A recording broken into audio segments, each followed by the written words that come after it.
exposure lock. Who is it? Where is it? Why is it? What is it? Flash exposure lock is what we're going to be talking about today. I'm Tim Call. I'm a wedding and portrait photographer here in Central Texas. And you know, you've probably looked at your camera before, you've been thumbing through the menus and you've seen the FE lock button before. And you know, I've always ignored it. I've never really bothered with it. I shoot with TTL a lot, and this really only applies if you're using some kind of auto system to set your flash exposure. And if you're using manual mode, it's going to be manual, and you can adjust manually, and you can compensate, you know, by doing that. But one of the cool things about TTL is that it does all that for you. So, you know, when I'm shooting events or weddings and I'm on the fly, or like you'll see an example here in a minute when I'm shooting my twin toddlers who are 2 years old, which, just side note, if you want like photography boot camp, follow toddlers around. They go from happy to sad. You know, they turn left, right, they face a light, they turn away from the light, they're running, they're moving, they're challenging, they're low to the ground, you know, just really interesting stuff. Anyway, so, you know, they're kind of like my boot camp whenever I'm trying something new. So that's what I've done this last couple weeks. I started using flash exposure lock. Now, don't confuse this with flash exposure compensation. The lock method in the camera is really useful. And what it does is it allows you to meter prior to hitting the shutter click and setting your flash exposure separately, and it automatically does this.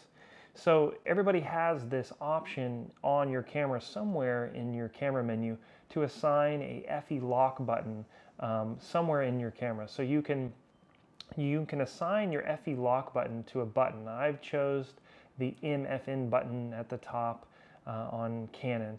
And what it does is, with your center point on your subject's face or the subject that you're shooting, you hit that button. If you have a flash either off camera with TTL, you know, compatibility, or it's on the top of your hot shoe, your flash will fire a pulse similar to the TTL pulse that it fires, you know, normally, and it meters, locks at an exposure. Then what you can do is take your photo like you would normally, compose your photo differently, put the center of your focus point wherever you want, use a different focus point perhaps, and the flash will meter correctly.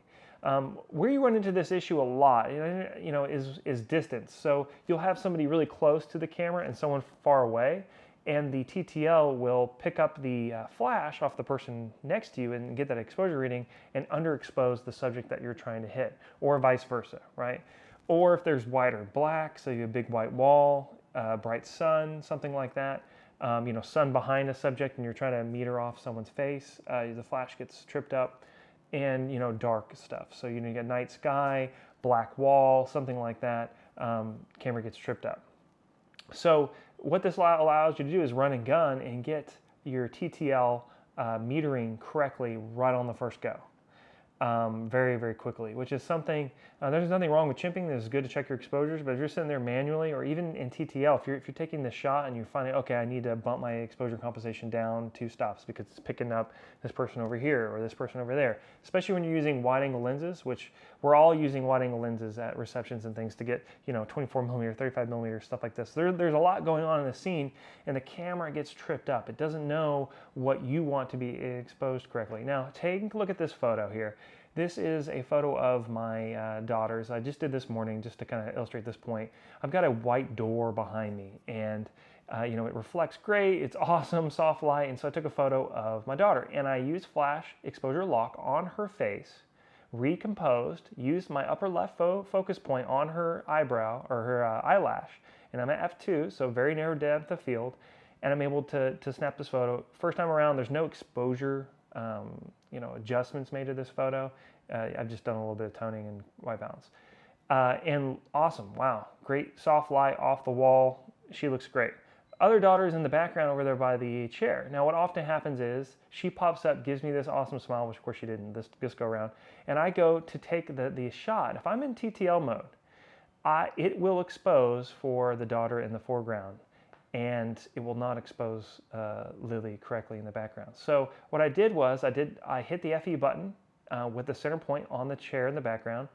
I then recomposed the image, moved my focus point over to the top right, and took the photo. This all took about 1 to 2 seconds, maybe, and instantly, it correctly exposed the background. Now, yes, the foreground is blown out, and that's not ideal. This is an extreme example, but you'll have variations of this. 2 to 3 stops, and especially if you're shooting at high ISO, you're doing 3200 ISO or 1600 ISO or something like that.